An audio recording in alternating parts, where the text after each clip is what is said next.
had I not found the Phoenix, I wouldn't have found AA and I wouldn't have gotten sober. And I most likely would not be alive on this podcast right now. Meeting these people and like finding this community and thinking how amazing this is. And here we are 2 years later. And like, I have a dream job where I get to work for the Phoenix and like give back and do what people did for me. And I just like, I'm still in shock. Like it's crazy to me. The gifts of sobriety just really do keep on giving. The best is yet to come.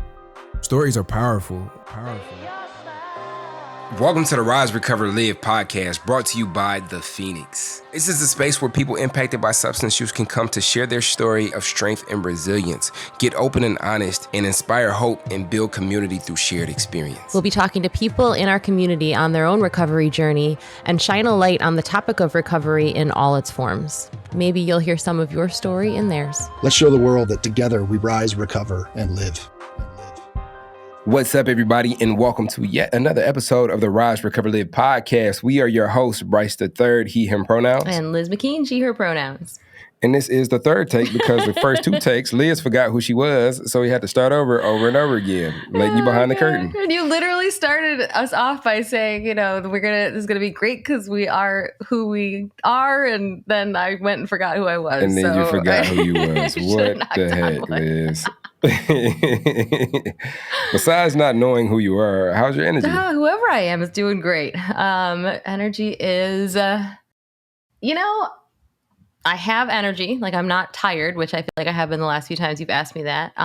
But I'm not like hyper energy, which is, I often go to extremes. So I'm an in-betweener today, which is a really great place to be. So yeah. How about you? Extremism, very relatable, Liz. Yeah. But to me today, my energy is, I'm sunny on the inside and it's sunny outside. So it's like, It's sunny all around. It's one of them days where it's like, I feel really good. I started the day with a nice workout at I'm not going to say the gym because this is not a commercial for them, but we all know where Bryce be going if you listen to these podcast episodes. Not sponsored, but open to it.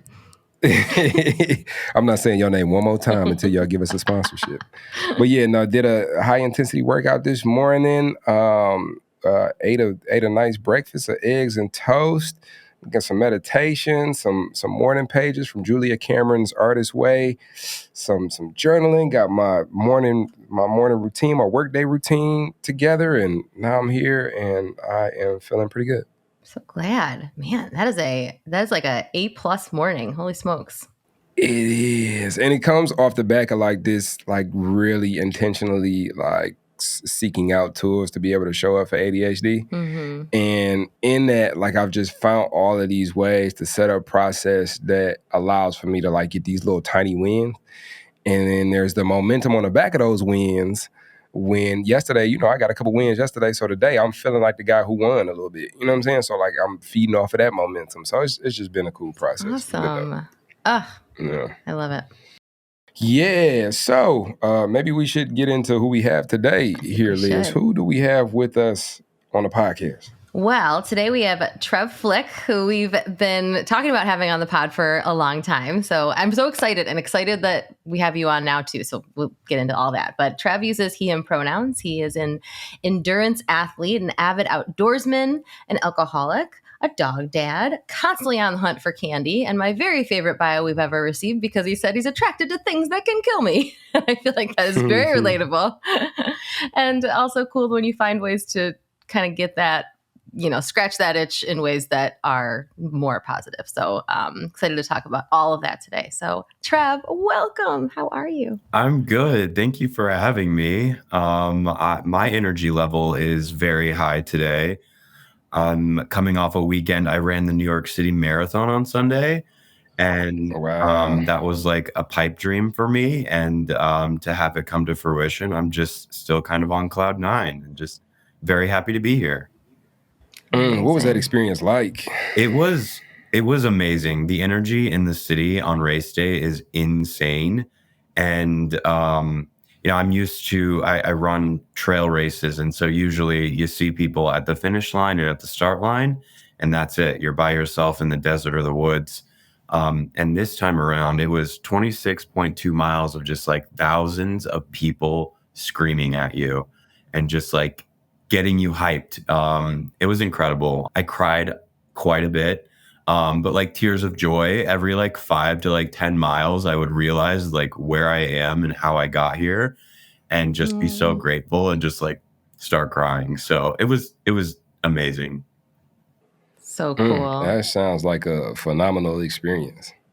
I cried just watching the Instagram videos of people that took like the finish, like at the finish line. It would just be like a, compilation of different people finishing and hugging and crying and like kissing the ground and like all these things. And like, I just goosebumps and tears running down my face, just sitting there like on Instagram, a break from my usual dog video feed.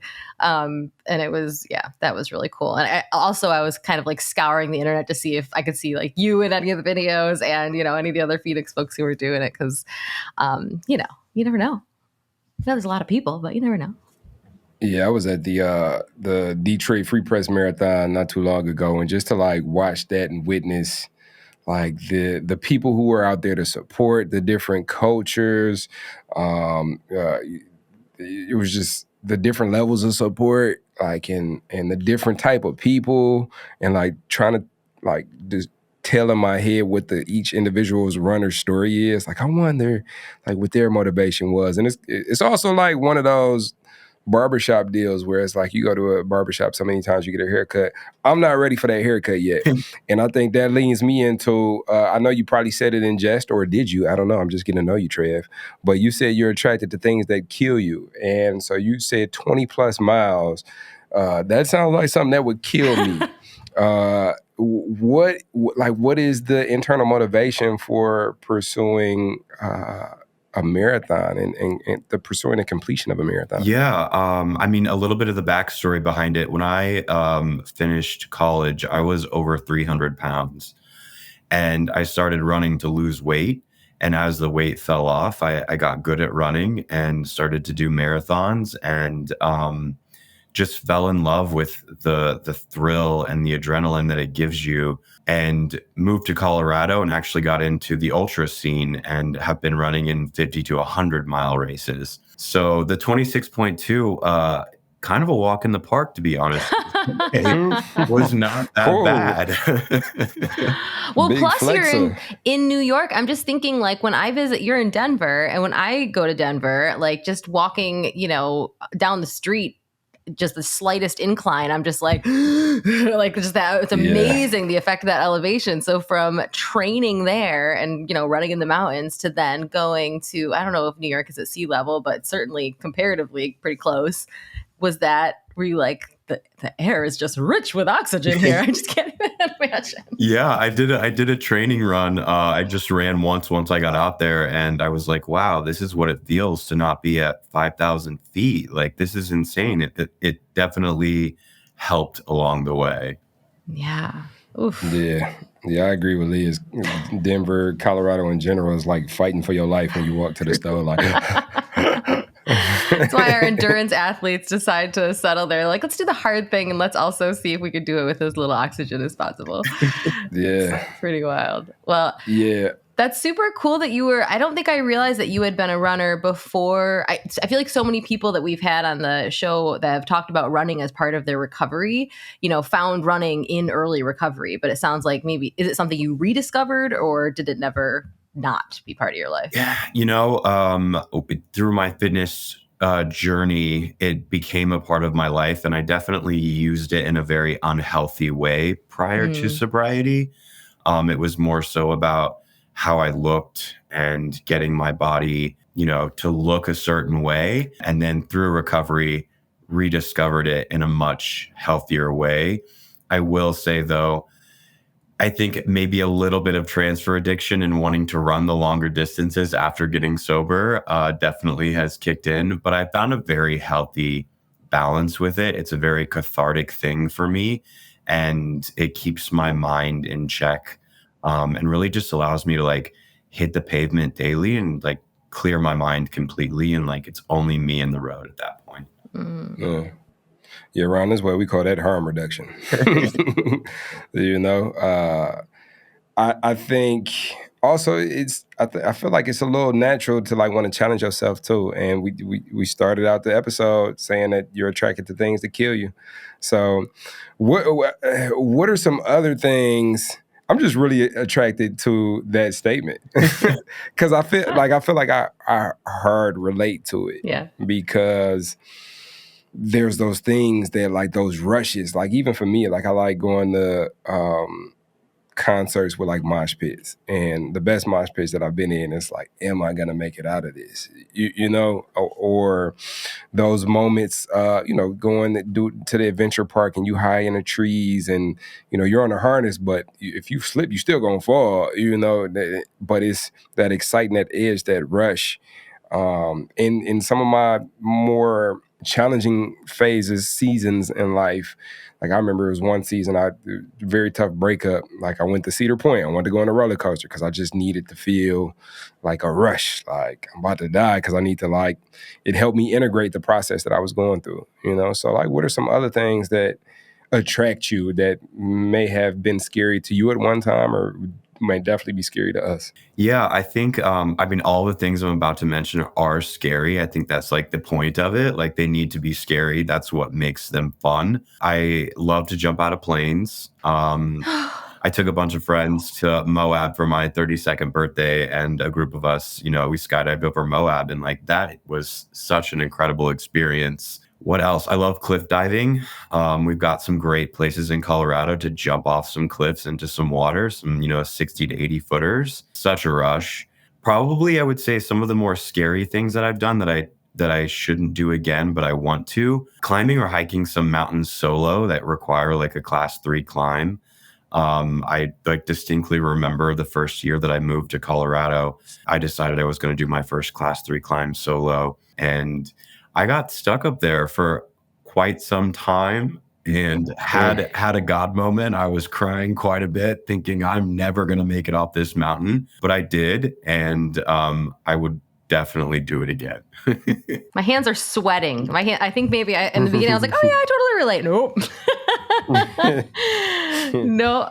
But I feel like, actually it's so funny. I was just having this conversation with my mom earlier about some video she watched of a guy who does these like wild climbs with nothing but that, like, gym clothes and sneakers in their hands, like nothing to keep them from dying if they fall, essentially, and with some crazy drone recording it for, the people of YouTube who can just have sweaty hands as they watch instead of actually experiencing it. But we were talking about how like that is such every single thing we do has risk involved, right? I mean, like loving someone. I have a friend, and certainly have experienced it myself, who's lost a pet recently, and so we were talking about like the cost of loving an animal is so incredibly high because they don't live as long as we do, and we decide that the joy that they bring us is worth it, and like the amount of like life we get, the amount that like it makes our life meaningful is worth that risk and that pain. And then I think it's the same thing for this guy climbing mountains without anything to catch him, like if that is the thing that makes his life feel like it's life, like then the risk of not doing that would be to not have fully lived. And like, it's everyone's like kind of balance is going to be different. And I would imagine there's even seasons within your life where that balance, like shifts of like, where's the joy, where's the risk, and what's worthwhile. And yeah, sounds like you really you find the thing that you need in the moment to bring that joy into your life. Yeah, I mean, I'm definitely, like you guys were talking about earlier, extremes. I am a man of extremes. I do not like to do like things half-assed. Like if I'm going to do it, I'm going to like, I want to go big or go full home. Yeah. Full send on everything. I think like one of my life mottos is full send or no send. And I just like truly live by that. If I'm going to do something, we're going to do it.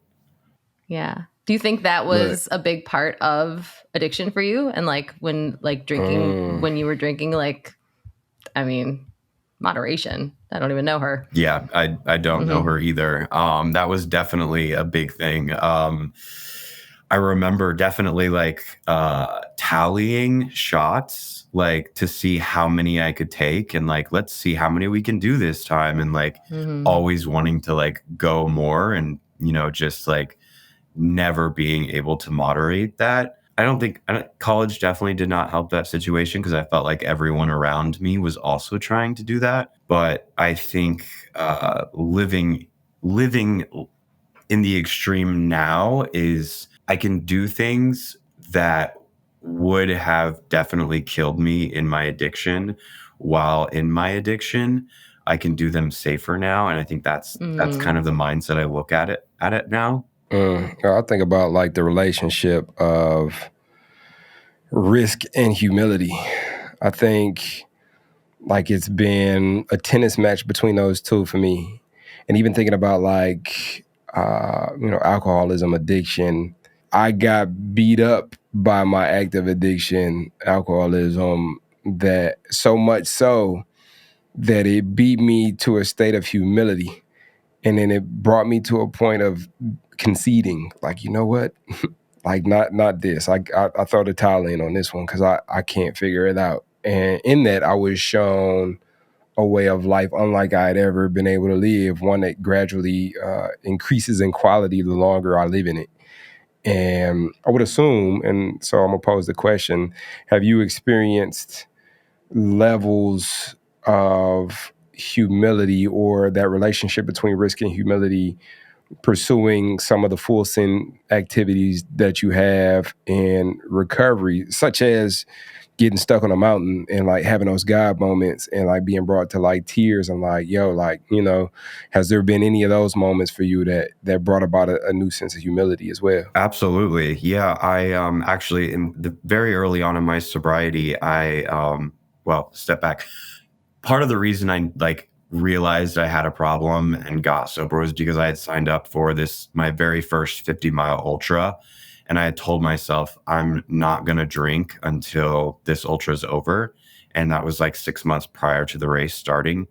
And shocking, I wasn't able to stop drinking and even drank up till the night before of the race. And so kind of fast forward, but in early sobriety, I had signed up then for my first 100-mile race and was training very hard for it. And all of my new friends in recovery knew that I was doing this and, checking in on me constantly. And so that it came time for the race. And I flew down to the Florida Keys to run this race from Key Largo to Key West. And I brought two of my good friends with me to crew me. And at mile 23, I lost consciousness and started vomiting profusely, was taken to the hospital. Later told that had I not arrived when I did, I would have passed due to kidney failure from rhabdomyolysis.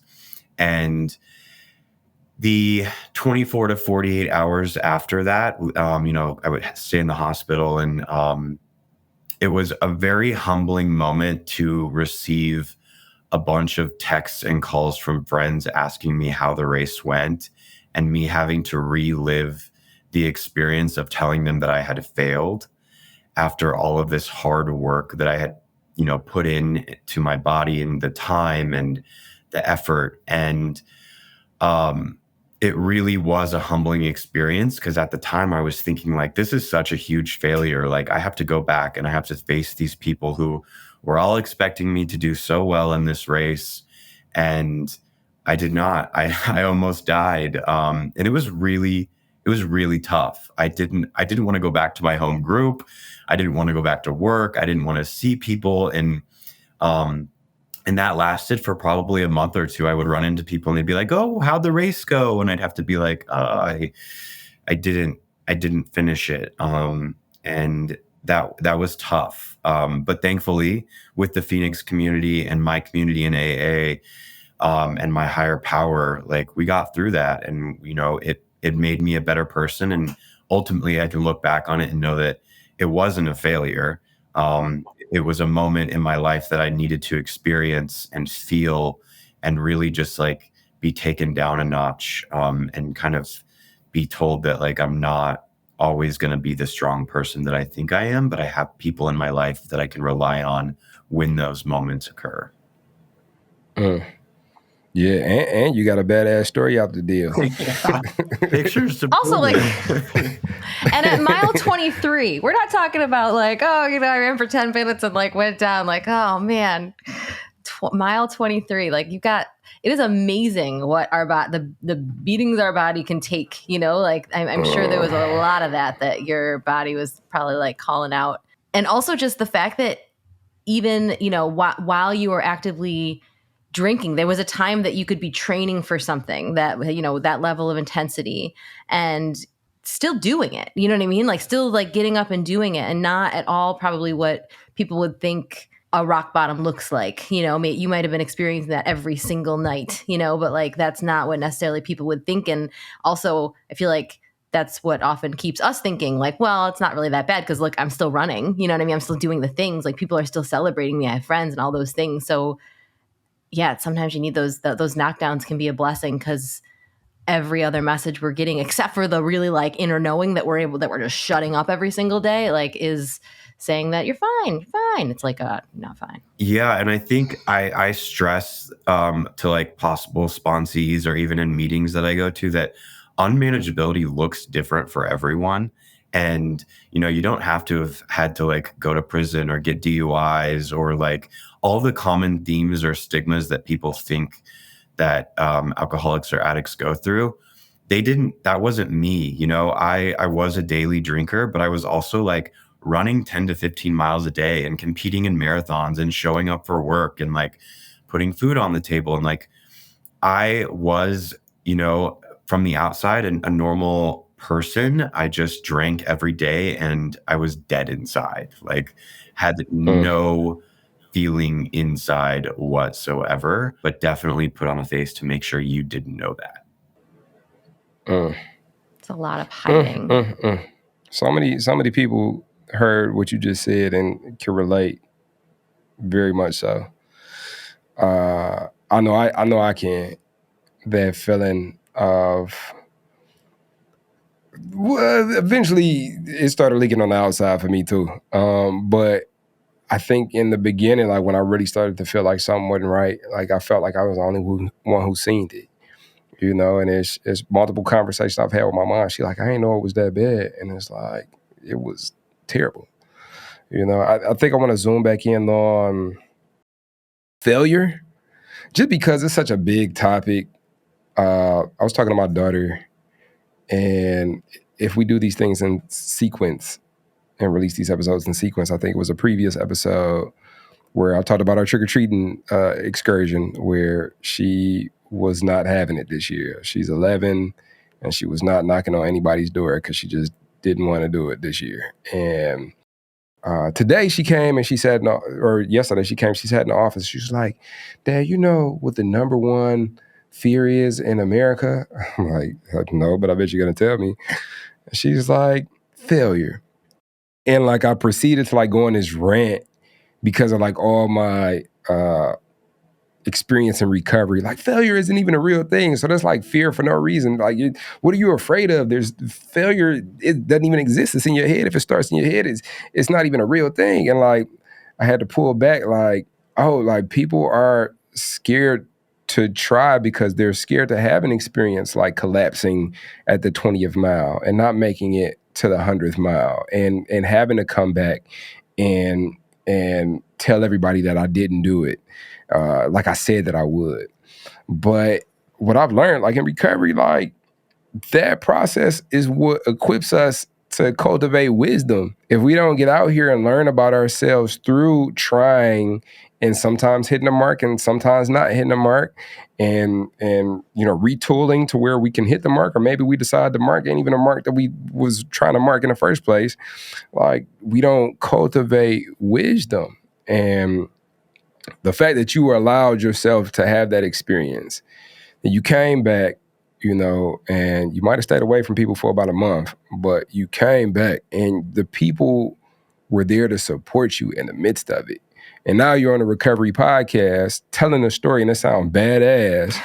And what I dap you up for that, because it's like, oh, that's you in it to win it. Like you're really about it, where there's some people that'll talk about it, but be afraid to get their feet wet. And that was a bit of a monologue, but I think within there is like, what would be your suggestion to somebody who is afraid to try because they don't want that experience of failure? Yeah, it's a great question. I definitely used to be afraid of trying things for fear of failure. And I think after having that experience, it definitely changed my mindset. Even so, I actually went back this year to try to run that race again, because I really, really wanted a finish. I made it double the length this time, and I did not finish. However, I was able to pull myself out of the race before my body pulled myself out of the race. That's a win. And to me, that is a huge win. I was able to, focus in on and know that my body is shutting down and I need to stop before it's too late. Getting to have that experience and going back and it was completely different from the first time. I was not afraid to tell anyone that I failed. I was more happy that I went out and was able to have the guts to do it again. And, got double the length and, pulled myself out. And that just is a testament to my own growth and how far I've come. And I think anyone out there that is fearing doing something because of failure, I would say that there are so many lessons to be learned in failure, and you become such a better, more well-rounded person when you do fail. And it only makes you stronger for the next time around. I would not have made it to mile 40 the second time around had I not had that first experience.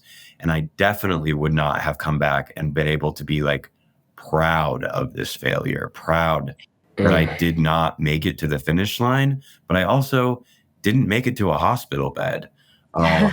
And so I think anyone out there that is afraid, just, there are positives in everything, and you just have to spin it your way. You have to pull from the things that ultimately will give you an experience to share with someone else.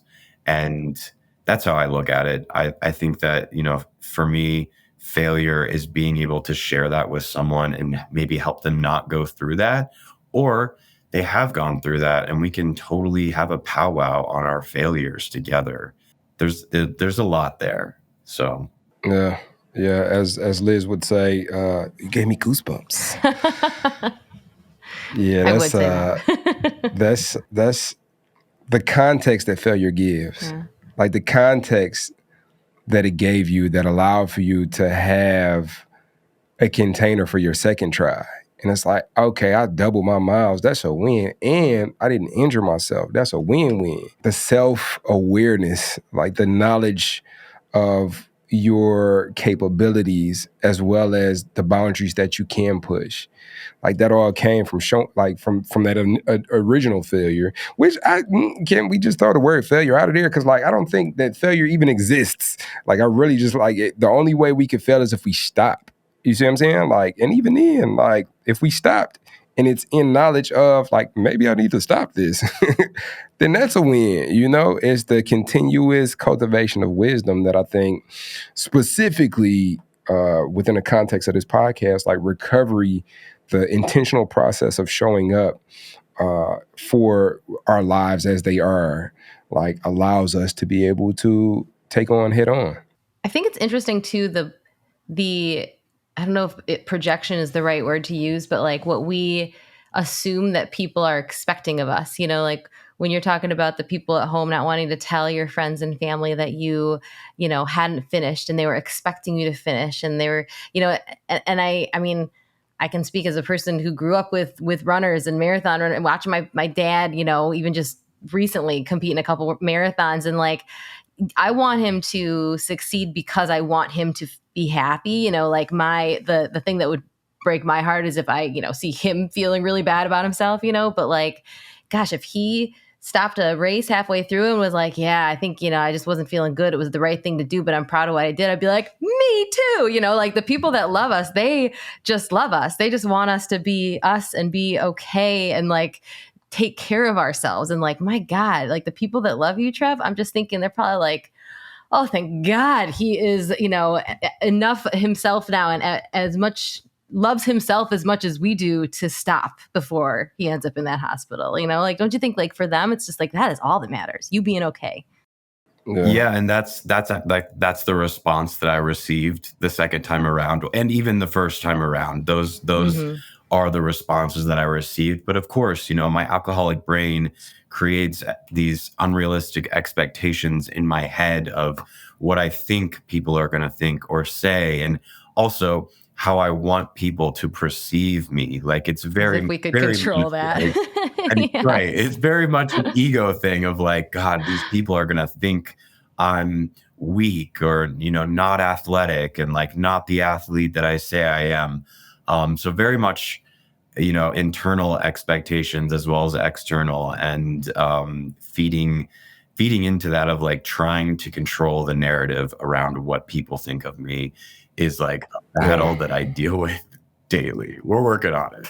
Yeah. Well, what's Yeah. that been like in recovery? Like, as you know, I know you've talked about having friends within the Phoenix and 12 step and those areas, but like, how about the people that were there and the drinking days? And like when you, stop drinking, like, what was that like? When I got sober here in Denver,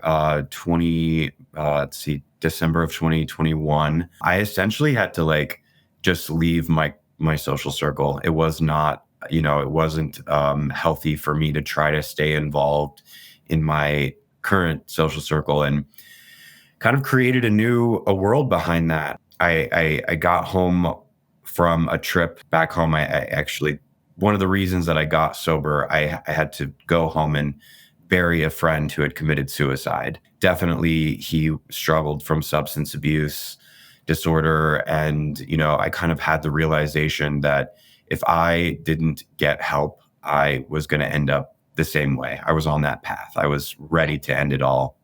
And so I came back and I Googled Denver AA meetings, and, thinking about it, I was like, you know what? I'm not an alcoholic. And I kind of, slammed my computer down and opened it up a few hours later and was on Google again. And what do you know? An ad for the Phoenix popped up. Reading into it, I'm like, holy shit, like this is like a gym whose only requirement for membership is 48 hours of sobriety. Like, okay, I could do this. So I signed up for a class every day for like the first 2 months of my sobriety. And like, that's what kept me sober. I found the community. I found my people. I found like-minded individuals who just wanted to do better and stay fit and be social. And ultimately I needed more than just the Phoenix. And I found AA and an entirely new social circle of friends, both in the Phoenix and both NAA. And those are the people that I surround myself with today. The people who were in my life, during my active addiction. There are a few that stuck around and who did reach out, but I would say 97% of those people don't exist in my life anymore. I'll see them out and be cordial and hello, but we never really had anything in common besides pounding shots at the bar on a Friday, Saturday, or Tuesday night. Outside of that, we were just people who drank and used together. But like the people at the Phoenix and the people in my sober or social circle through AA, like those people are my foundation and my rock. And had I not found the Phoenix, I wouldn't have found AA, and I wouldn't have gotten sober, and I most likely would not be alive on this podcast right now. And it's wild to me because yesterday I celebrated 1 year with the Phoenix as an employee, and it is so crazy to me to think that like I walked in those doors like a scared little boy, never having done CrossFit before, and being opened to this world and meeting these people and like finding this community and thinking how amazing this is. And here we are 2 years later, and like I have a dream job where I get to work for the Phoenix and like give back and do what people did for me. And I'm just like, I'm still in shock. Like it's crazy to me. It's wild. Incredible. For the record, goosebumps 2 times during that part of what you're talking about. if we're keeping track. Well, congratulations. I mean, just like, and thank goodness for you being part of this journey and part of the Phoenix, and like just for the bravery it takes to just live as your whole self and to talk about it. And I'm so glad that you're here. I'm so glad. Yeah, Liz was talking about too, like, how the people that love you, show up and don't care about how things turn out. They care about you. And I think, Trev, it'd be weird to tell you I love you, but I like you. And I want to tell you before this episode goes off, please call somebody before you go climb a mountain by yourself again. If you want to take my number, you can take my number. Just let somebody know where you at. We got your back. I can do that. No. But we appreciate you coming on the show. I think this has contributed something to the space that hasn't been contributed before in the conversation of really dealing with extremism. I think it's something that is there's a seed, I can't say in all of us, but there's definitely a seed in me that came from my active addiction of like really just wanting to go hard. And it serves us too. Like it's so many tools that were present, but I just didn't know how to use them. It's like the knife was there, but it wasn't sharpened. And I think the process of recovery allows for me to sharpen it and use it for good. And so, we appreciate you coming and sharing your experience with learning how to use your superpower of extremism, jumping out of planes, running 100 miles, and all the other cool stuff you do for the good of you and for your community.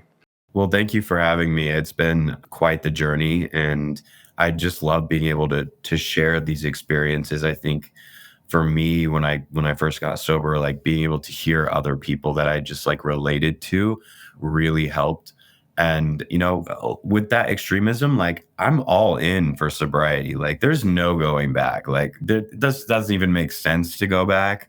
And, relapse can be a part of your story, but it's not going to be a part of mine. I am so all in on this that like it's crazy. Like the gifts of sobriety just really do keep on giving. Like the best is yet to come. Yeah. Such a true statement. Such a true statement. And also to be all in and a part of like really cementing sobriety recovery is the community, making it a lifestyle. And so we thank each and every one of you for showing up for yourself and listening to this podcast episode. Because if you're listening to this podcast, what you're doing is you're making intentional living, recovery, sobriety a lifestyle. And so we salute you. We thank you for listening. And we challenge you to, when you turn this episode off, to share it with somebody so they have the opportunity to make it a lifestyle for themselves. We also challenge you to maybe see where else you can show up in your life and create this lifestyle that you don't want to leave. Heck yeah. Yeah. So thank you for being here, Trev. You're amazing. We're so grateful for you. Grateful for everyone listening. And we will see you next time. Thank you. So now you're excited. Bryce, Liz, how do I get involved with the Phoenix? Well, my friend, it is super simple. We actually have an app. Head over to the Google Play Store or the Apple App Store, or look in the show notes of this podcast, wherever you're listening to or watching this podcast, and go download the Phoenix app. The Phoenix app makes it so easy to find classes that are near you or to access our virtual class schedule where you can hop on from the comfort of your home. You can also join our groups and have a conversation with someone from the Phoenix community from anywhere in the world. Please make sure that you join the podcast group where you can connect with Bryce and I and other listeners. Everything that you need is in the show notes. You can also head to our website at www.thephoenix.org. And maybe while you're there, you click the volunteer tab and get even more involved.